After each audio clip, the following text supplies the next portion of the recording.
Welcome to the Make Space for Growth podcast. My name is Sara Vicente Barreto, and I'm your host. I'm a corporate strategist, problem solver, social entrepreneur, writer, mom of two, and passionate for growth, at home, in business, or in my community. This is season 2 of the Make Space for Growth podcast, a moment of lift.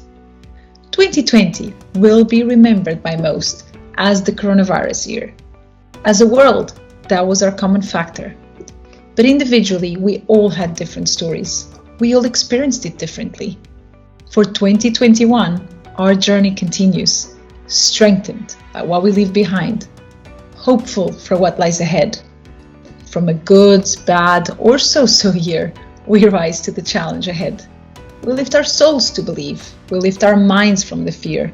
We lift our lives from the dark times that we leave behind. This is our moment of lift as we get out of this crisis stronger and together. Whilst 2021 didn't start easy, the inflection point is upon us. In some places, we can even see the light at the end of the tunnel. As such, for this season, I go after a moment of lift. I restart my virtual travels around the world to speak to women leaders on the change they experienced and how they see the path forward. We will be talking about the moment where we find ourselves as we choose to effect change. The moment of turning around and choosing to move forward and facing life, fearless and joyful. Join me for this journey to find out how, because it is time for hope and light. Joining me today, I have Catarina Gorgulho. Catarina was born in Lisbon, Portugal, but has been based in the UK for the last 10 years. She has a degree in economics and management by the Portuguese Catholic University and holds a master in international business from the Hult International Business School. Catarina started her professional journey in Madrid, working in strategic consulting for Roland Berger. In 2011, she continued her consulting path, but by then in London. Over time, she shifted to finance and joined Bloomberg, where she held multiple strategic and client roles over 5 years. For the last 18 months, Catarina has launched herself into a new adventure, the launch of the company Tarwi. Whilst they claim the world does not need another snack brand, it does need a better relationship with food, and Tarwi is here to help with that. Amongst it all, Catarina is also a wife and mother to a toddler girl. Let's welcome Catarina to the podcast. Catarina, welcome to the Make Space for Growth podcast. Thank you. Thank you, Sarah. It's a pleasure. Before we go and talk about the business, may I ask you, what was your favorite thing to do as a child and what did you want to be when you grew up? That's an interesting question. My favorite thing to do was to read. I was not a very exciting child. I loved to read and I actually wanted to be a teacher, which is weird, but I just wanted to give homework to people. So it was about making people work then. Exactly. That's good. And I have spoken briefly about you in the intro. You have a story that's worth hearing in the first person. Can you tell me a bit about your journey, maybe, until January 2020, and how you got this itch to create something that was yours? I'm originally from Portugal. I did my undergrad studies in Lisbon. I moved to London in 2011, where I did my master's degree. And then after that, I got a job in consulting, also here in London. I worked a lot in strategy consulting, and I think that gave me a little bit this mindset of looking at things and see what was wrong or what could be improved. And I worked in consulting for, I think it was 3 or 4 years, I don't remember. I decided to move because I wanted to actually add value to the company that I was working for. And that's how I moved to Bloomberg. I went to Bloomberg because everyone that I knew in London worked in finance. And a part of me really wanted to see how that was.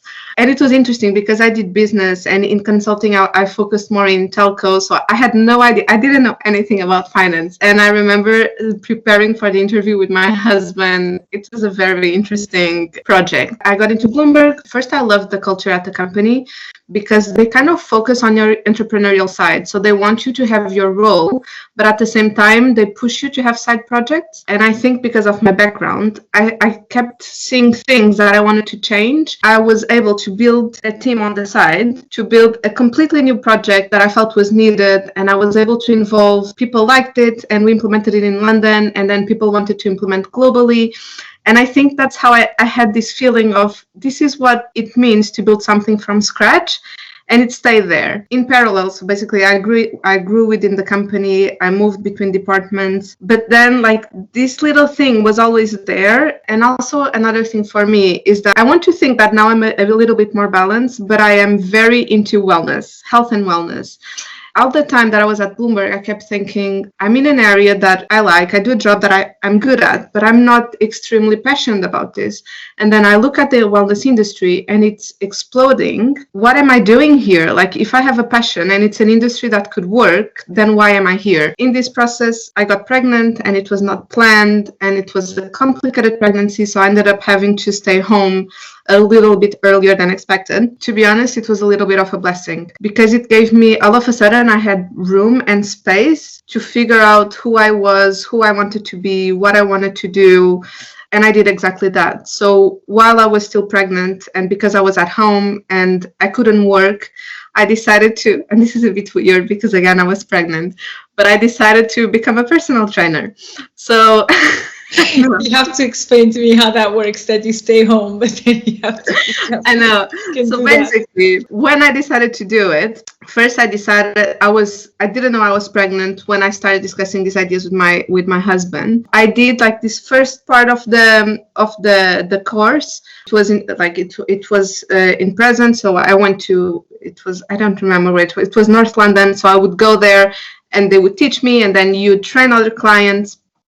And then the second part was at home, where you just study. So you learn about muscles and movement. And I just did that. And then I finalized the course. And then I specialized in pre and postnatal because I was pregnant. And why not? After having my daughter, I decided, okay, I'm going to give this a go. I'm going to try, since I have the credentials. So why not? And I loved the part where I was engaging with people and talking about wellness. It was a little bit putting my foot in the industry. So I would be able to speak with people about my passion. But then what I realized was that a lot of clients that would look for my services, they just wanted to lose weight. And for me, wellness is much more than your weight. And that's why I felt, okay, maybe this is not the route. And maybe the route is not being at a gym, because people look for me to work with them for 2 months and then they go about their lives. And I want to have a more meaningful impact. I decided to quit. I was on maternity leave, so I just went back. Then I got back and I was like, nah. Being back in the industry, like the working hours, I just felt it was not right. Summer 2019, I went to Portugal. For summer, we always go there every year. I always spend holidays with a friend, and this good friend of mine, she's also very into wellness and well-being in general. She studied to be a nutritionist, but she then focused on more the digital media landscape. And she was telling me she would be interested to do something different and having her own product. And when I was talking to this friend of mine, we did mention that it's so easy to do something good for you. So like we could do energy balls, and it's not hard to do. And because she has a digital presence, we could leverage that, build a community, something along those lines. So I kind of felt like I knew what I wanted to do. So I wanted to do something around healthy eating. I wanted to bring a different message to the industry, where it's not about losing weight and it's not about looks, it's about how you feel.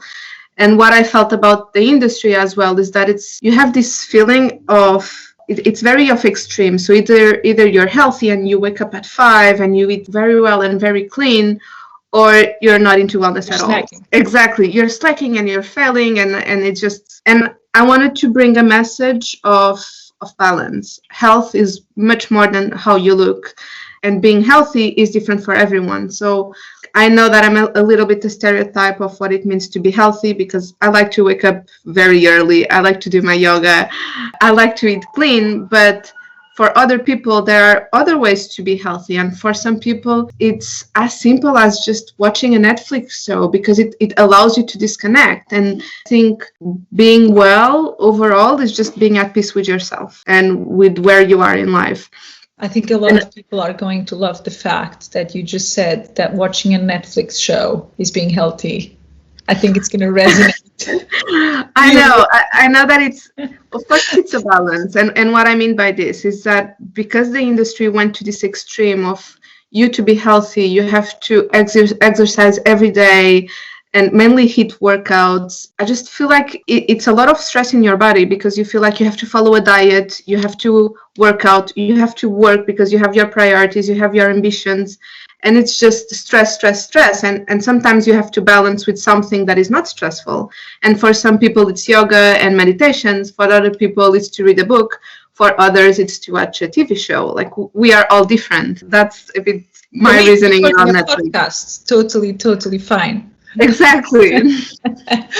So, Catarina, you've had this itch. You wanted something yours. Then you knew you wanted something in wellness. Then you find a partner, then you found another partner. How do you go from here to your, to the Tarwi idea? How did you get to that point? That's an interesting question. So basically, we knew the problem we were trying to solve. Nutrition was very confusing. Because of the growth of social media, it was amazing because it started promoting a healthier lifestyle and everyone wanted to be healthy. But I think what it also did is that it opened doors for people having their own opinion and sharing what worked for them.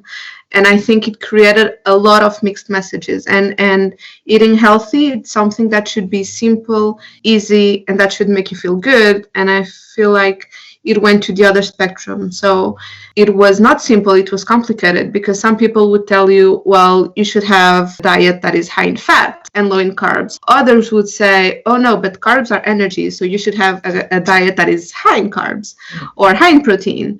But then people would say, well, you should eat fruit, but sugar is bad, so don't eat too much fruit. All of a sudden, what I found was super easy. Exactly. And I think the majority of people is like, this is just too much, so I'm just going to go and have my pizza because it's right here and I can order on Deliveroo. So we knew that we wanted to bring something that is so simple that there is no margin for confusion. So you look at it and you know straight away that it's healthy.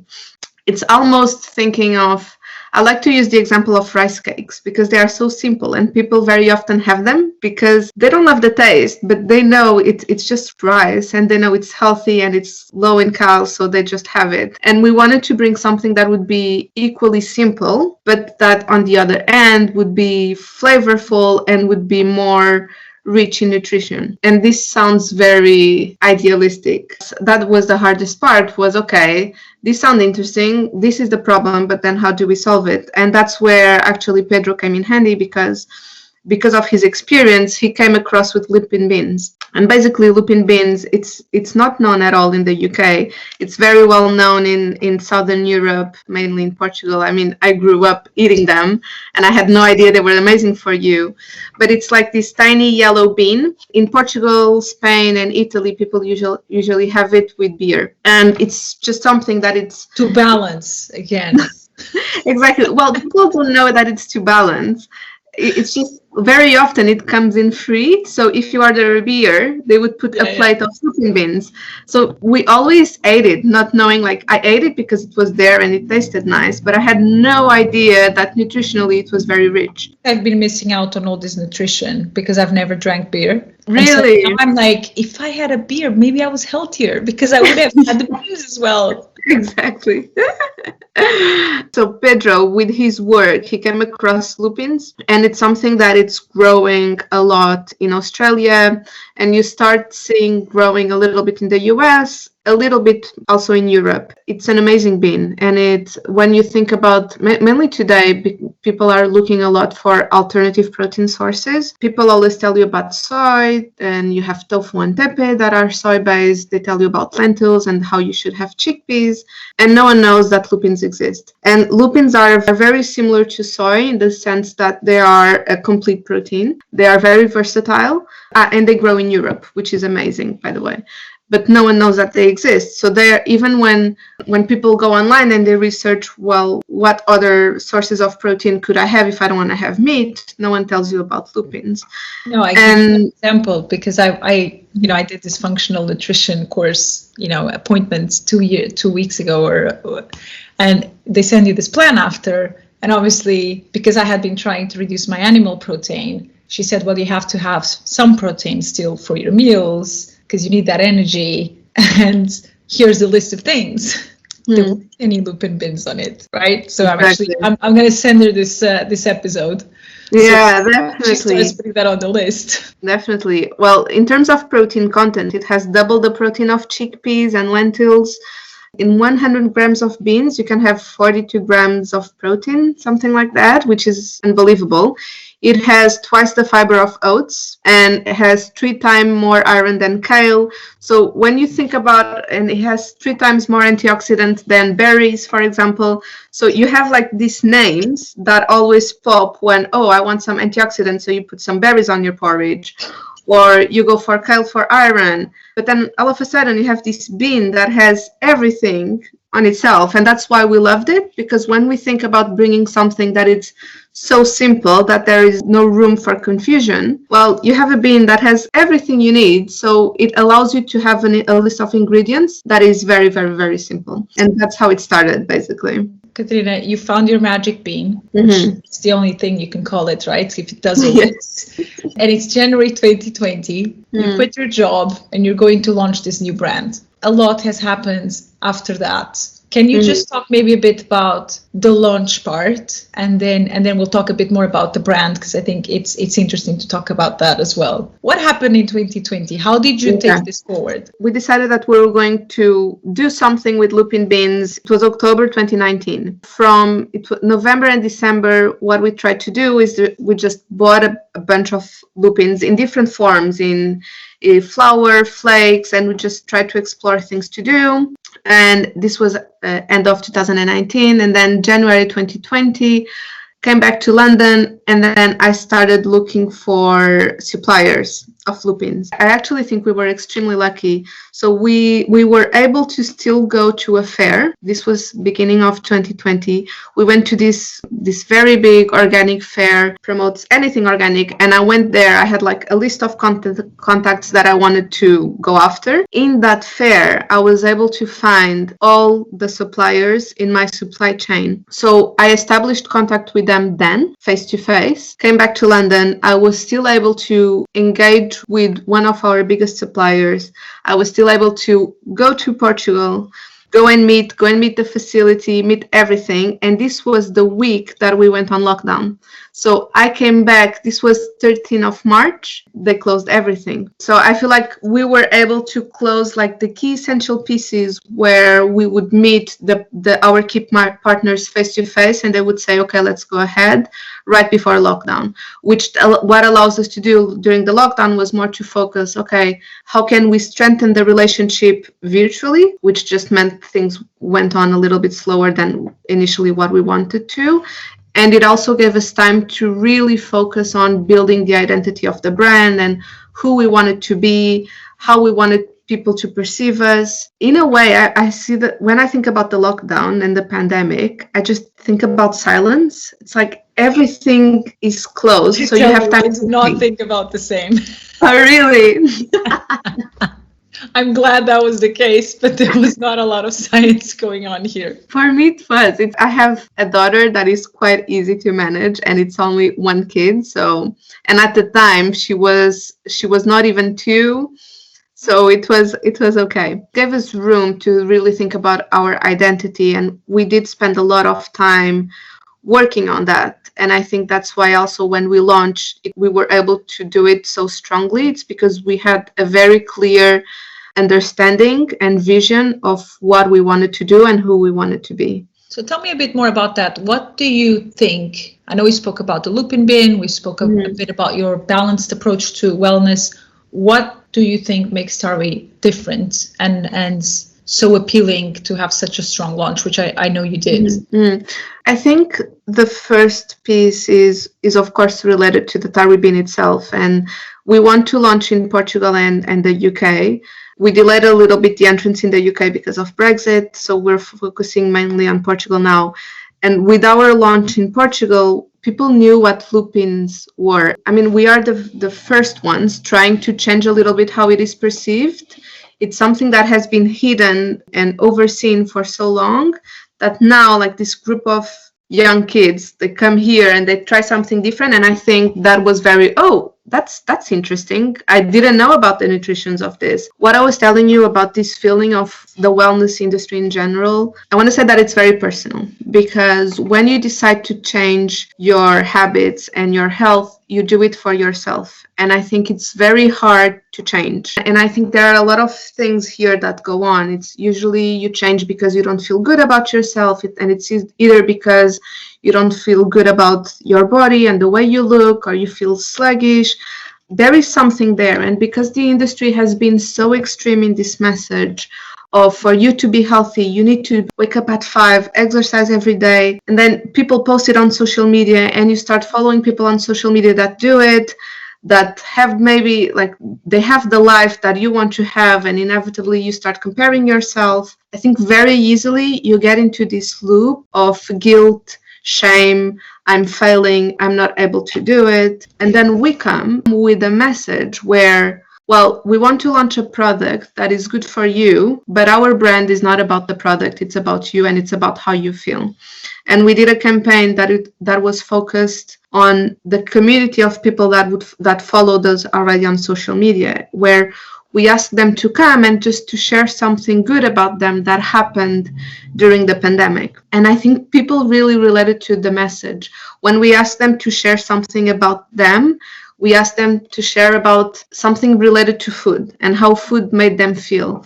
And in an industry where food usually is a source of guilt, where there is more fear than there is pleasure, because you are feared that maybe eating certain foods mean that you are not accomplishing your goals. Like in the pandemic, what it allowed you to do, because you had time, people rediscovered themselves. There were a lot of people that said, well, for the first time, I made pizza with my kid. Or because I couldn't see my friends for their birthday, I started baking cakes. Others said, well, it was a time where I realized that mental health for me is more important than the way that I look. There were so many special stories that were shared.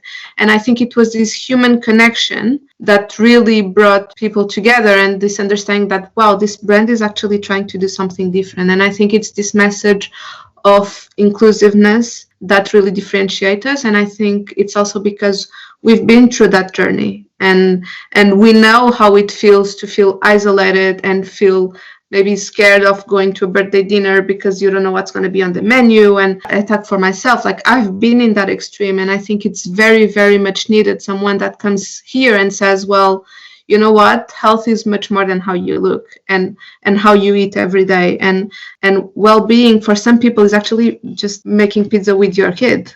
Like it's all about balance, right? That very strong message is what led people to really identify themselves with the brand. I think it's a message worth repeating. So it is what identifies the brand, right? So, you manage to get your suppliers. I always like to get a little bit more into the business and all the challenges. You managed to get the suppliers. It gave you more time to think and launch. But, let's be realistic. Was there a point in time where you struggled and maybe had to make so many adjustments and delays that you thought maybe this wasn't such a good idea after all? Maybe we won't make it through? I'll be honest, there was never a moment where I felt this is not worth it. One thing that I definitely learned last year was that nothing goes according to plan. And you can plan and basically I know my end goal, but the way that I get there, it's not up to me. And I'm going to do my best, but it's going to be, I don't control it. So I think the difficulties were we had a plan of launching in September, the latest, and we kept delaying it every month. At the beginning, we thought, we're going to go with these guys and then it's going to be very easy. But then with the pandemic, there were other priorities, because when you think about manufacturing, all of a sudden, like the world was chaotic and this had never happened before, and factories would be closed.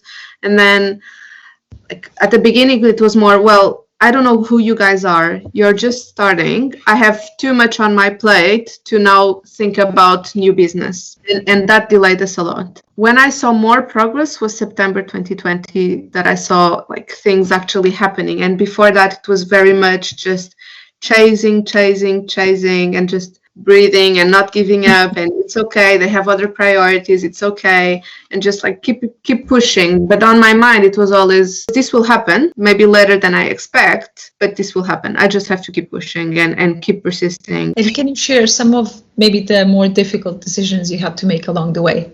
It's weird because I don't think I've had to make very difficult decisions. I think it all came very natural, and everything is a risk when you build something from scratch and you don't know what's going to happen. Every decision, like for me, what was hard was every time that I would be committing to something, not knowing that it would work, like investing on something that I would not know if it would work. But there was never an impossible decision. I think maybe where for me was, or where I was more scared, was at the end of the year when we decided to do our campaign, because it was a very big marketing campaign. We were still a bit in the midst of COVID. I didn't know if lockdowns were going to happen, and I was closing studios and people, and I just felt like this is still like a big investment because we are a small company. I have no idea what's going to happen. We are relying on people that we've contacted via email, and we're relying on them to show up. And what if no one shows up, And what if people don't really understand what we're trying to do? And I think the hardest part was not really the operational side of things. It was about the concept and really ensuring that we would launch and people would understand that we are trying to do more than just selling product.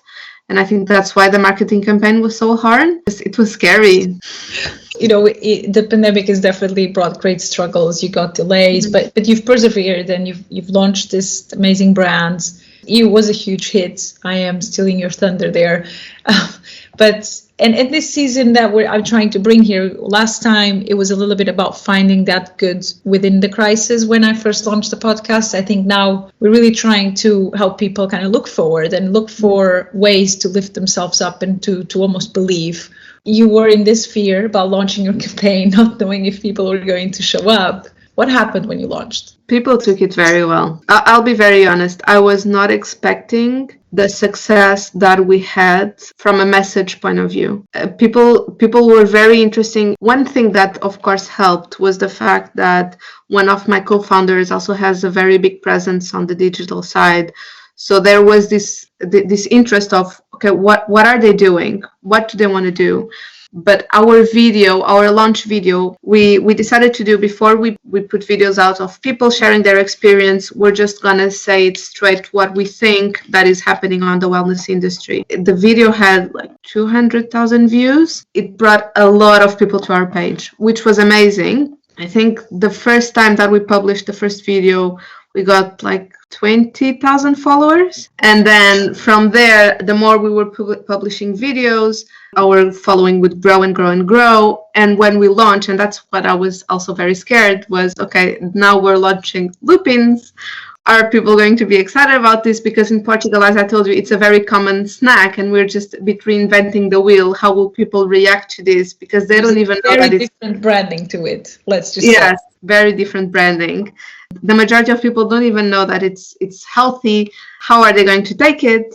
For me, that's when I was mind blown that on the first sale, we ran out of stock in less than 24 hours. And then when we restocked, it was double the amount, and we went out of stock in less than 30 minutes. It was amazing. It was very exciting because it was proof that all the hard work that we put in last year was for a reason. It's okay that I've quit my job because people actually want this. But to be honest, and of course I see this campaign as a success, but I still feel all the work is yet to be done. If anything, it just puts more pressure of delivering well, because there is now this expectation of, okay, you started big, you need to continue big.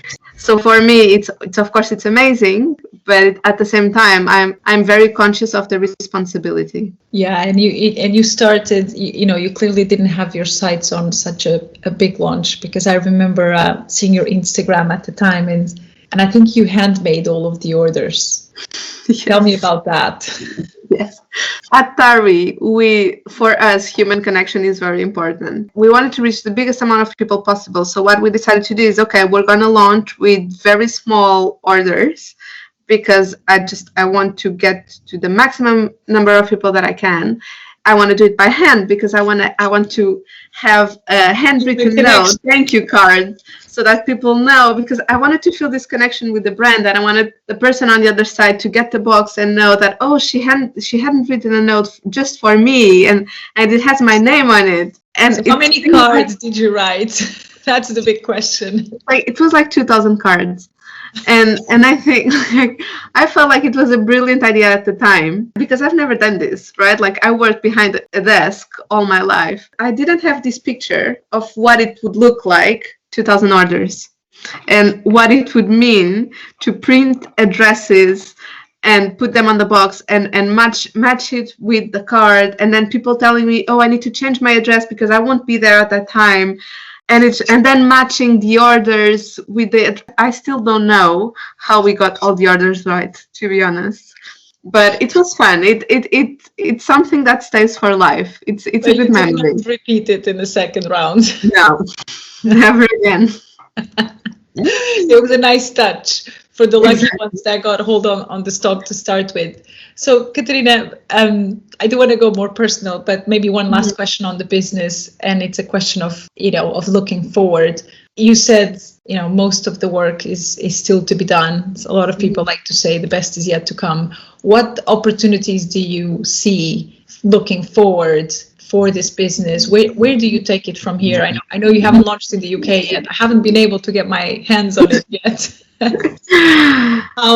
Where do you see it going from here? So exactly as you said, we want to launch in the UK. The fact that Lupin Beans are not yet known in the protein or vegetable protein alternative game, we really want to position, we just want to present this bean to the world. And I think we decided to start with a product that is very simple, so that we would introduce it to people as nature intended. It's so simple, and this is how the bean looks like. And then from there, I think we have a lot of room to explore different ways to use the bean.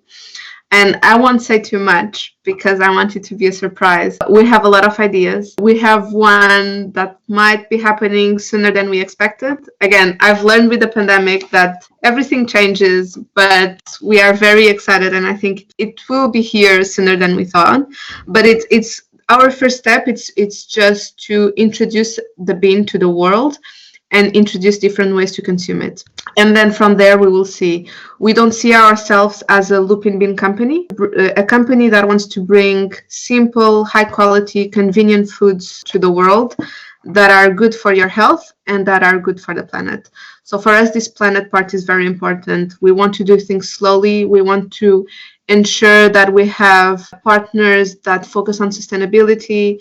And for that, we are okay to slow down growth and do things well done. And then once things are well done, we will move to something else. But yeah, these are the plans for now. I hope I can share something a little bit more exciting soon.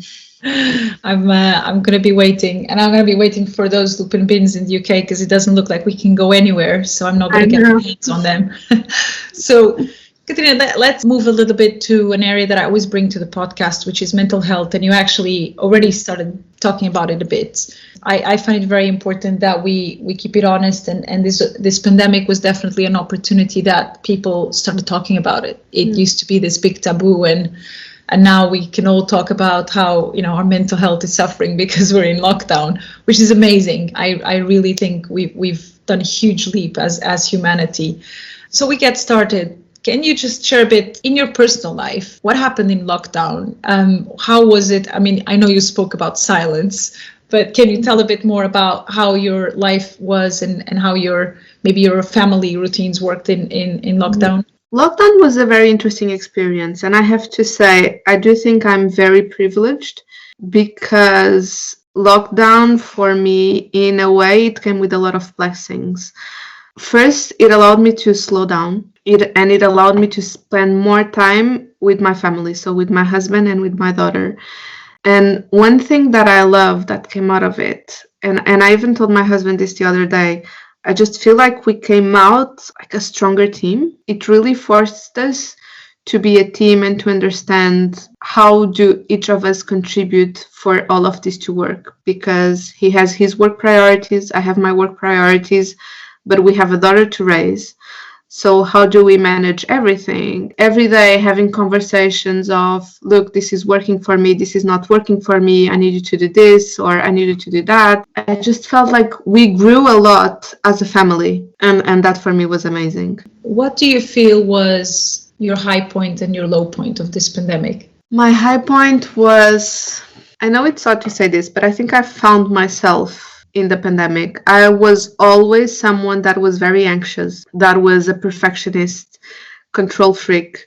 This happened, and it just made me realize that no matter how much I stress, no matter how much I try to control life and events, I will never be in control. And that's why I think I dealt so well with all the setbacks that came with Tarwi during the lockdown. It's because in my mind it was, the world is upside down, and just, this is life, like you never know what's going to happen tomorrow. Like, I never thought that it would be possible for me to live and see a pandemic happening. I couldn't even see that concept. Like, what, a pandemic? Like, if you have told me this in 2019, I'd be like, dude, that's like, what?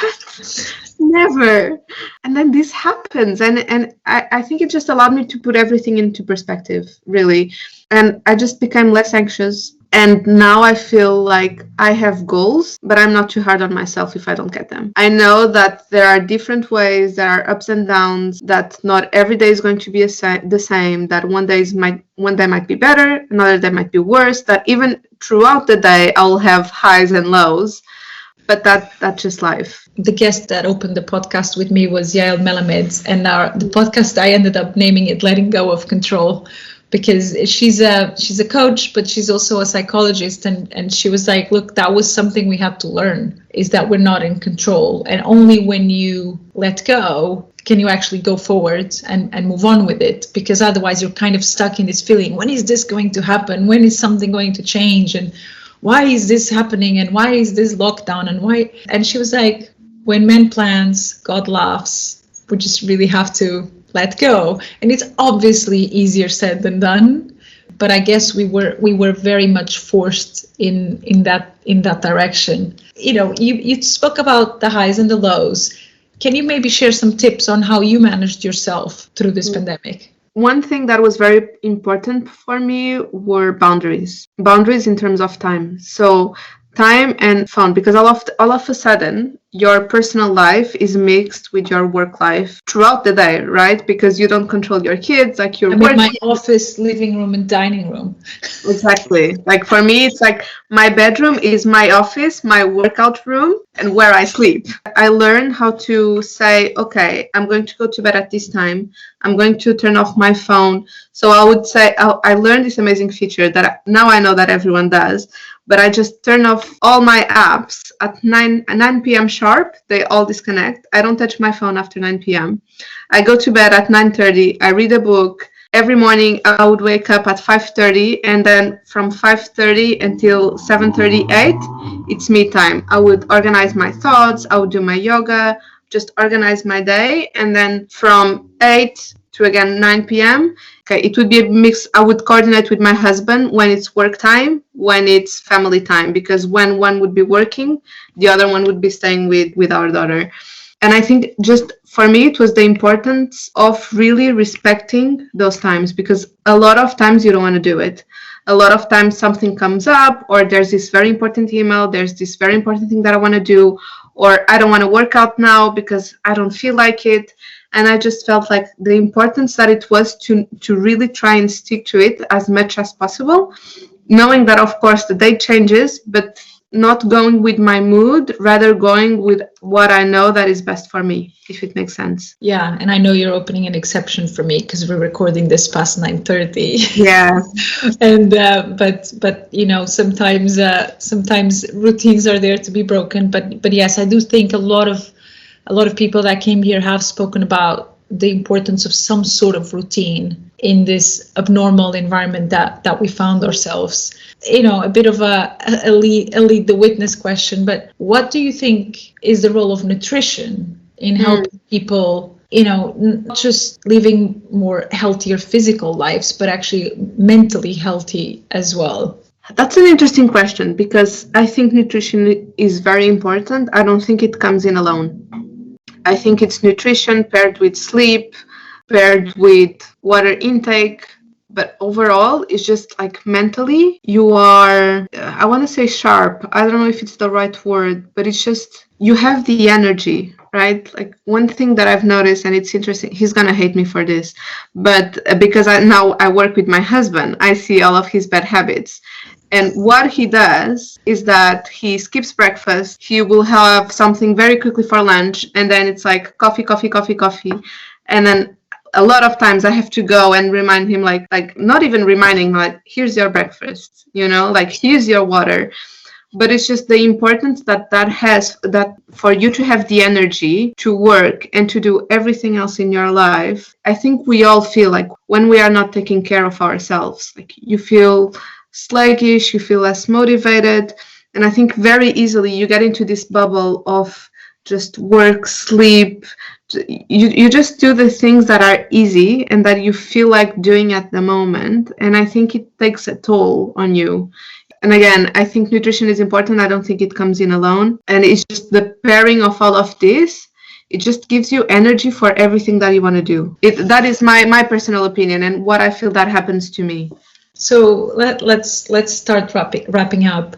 Knowing what you know today, would you give yourself different advice if you go back to January 2020?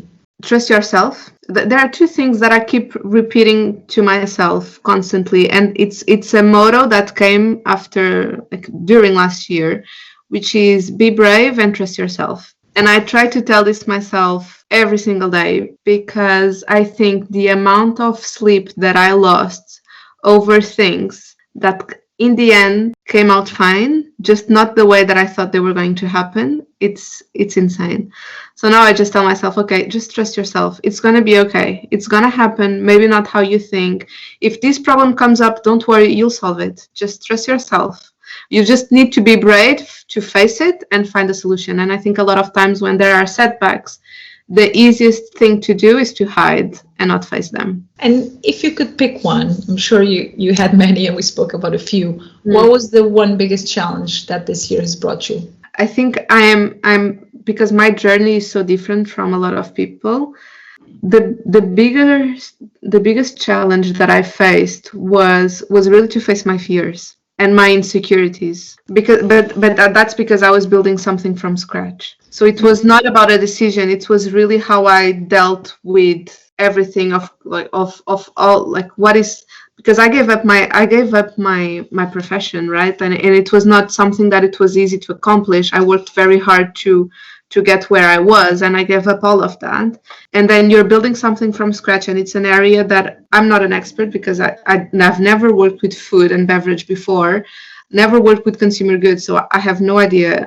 I'm learning as I go, and it's just not letting my insecurities come up and really just telling myself it's okay, you're going to be able to do it, you'll find a way. I think that was the biggest challenge. It's interesting you say you gave up on it. Actually, we're made out of our experiences, right? So you're just building on it. What would you say was your biggest lesson last year? I think my biggest lesson is really to letting go of expectations. I now have goals, but I don't have any expectations if I'm going to attain them or not. I'm going to try to accomplish them, but if it doesn't happen, even if I don't create a scenario in my mind. Two quick ones to leave for the audience for 2021.